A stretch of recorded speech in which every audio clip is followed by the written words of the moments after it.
রাজধানীর গাবতলী ঢাকা মহানগরের মাদক, অস্ত্র আর অপরাধপ্রবণ এলাকাগুলোর অন্যতম। শহরে ঢোকার এই প্রবেশপথে পুলিশি বাধার কথা সবার জানা,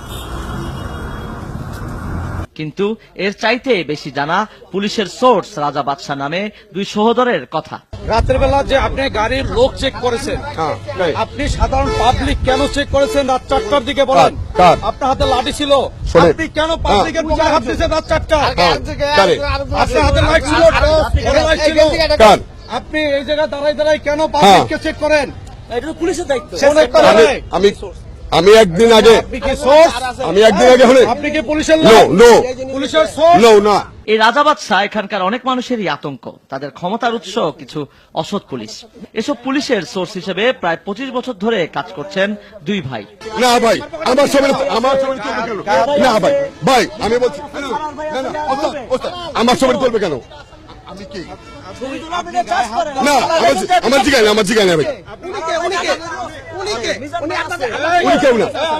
আমি পাবলিক। সেই ক্ষমতার দাপট খাটিয়ে যাকে তাকে ফাঁসিয়ে দেওয়ার চেষ্টা চলে।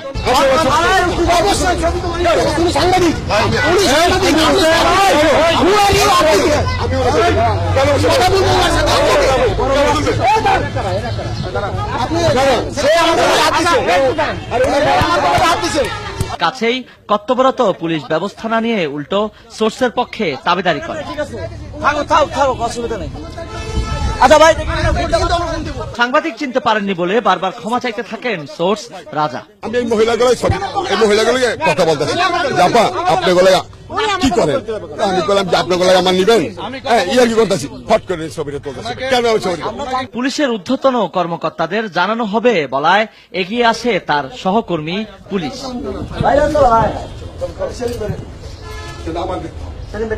নালিশ না দেওয়ার অনুরোধের পাশাপাশি দেওয়া হয় চা নাস্তার খরচও। আর লচে বনা ভাই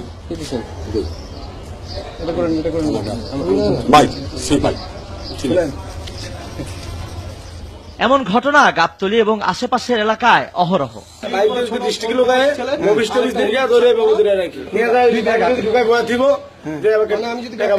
আপনি একটা অস্বীকার করছেন, যা আছে সব লইছে, যেটা আপনি গাড়িতে বসে মোবাইল রাখবো, টাকা রাখবো, চা রাখবো, এটা রাখবো, খালি আসতেইব। রাজধানীর উত্তরার কুখ্যাত সোর্স রবিউল ওরফে বিটিআর রবিউল নিজেকে কখনো পুলিশ আবার কখনো ডিবি পরিচয় দিয়ে এই সোর্স দাপিয়ে বেড়ান উত্তরা এলাকা।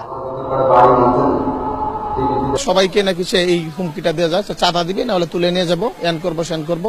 সে প্রতিনিয়ত দেখি পুলিশের গাড়ি নিচে সঙ্গে ঘুরে, সে বিভিন্ন জায়গায় নিজেকে পুলিশের এসি স্যার দাবি করেন। চাঁদাবাজি, মিথ্যে মামলা, পুলিশি হয়রানি করানোর ভুরি ভুরি অভিযোগ রয়েছে রবিউলের বিরুদ্ধে। সে নিজেকে প্রশাসনের দাবি করে, পুলিশ অফিসার মনে করে, বাট আসলে যতটুকু খবর পাইছি যে এরকম কোন খবর নাই।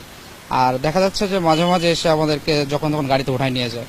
গোপন ক্যামেরায় ধরা পড়ে সোর্স রবিউলের অপকর্মের কথা। সোর্স মানে যেটা পাই সরকার থেকে, এটাই তো আমার যথেষ্ট। আমার দরকার কি? আমার কি দরকার আছে? আমার কথা 290 না থাকুক, আমি আরো খুশি। আর আমরা সব জায়গায় কি আদতে বলি, এসি স্যাররা তো আর বুঝবে না রে যে আমার সাথে যে বাইর খাতের।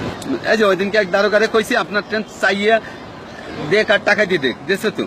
এসব সোর্সদের দেখানো পথে না চলার পরামর্শ দিলেন বিশেষজ্ঞরা। না বুঝে তারা কিছু ক্রাইম করে ফেলে, নর্মাল অনেক মানুষকে তারা আসামি বা করে ফেলে, তারপরে সেখান থেকে চার্জশিট থেকে কাকে রাখবে না রাখবে সেখানে একটা বাণিজ্যিক ব্যাপার দাঁড়িয়ে গেছে। আমরা এগুলি কথিত শুনি, এগুলো থেকে আমাদের পুলিশ বাহিনীকে মুক্ত হইতে হবে। এমন অনিয়ম বন্ধে পুলিশের নিচের দিকের সংস্কারের তাগিদ দিয়েছেন মানবাধিকার কমিশনের চেয়ারম্যান।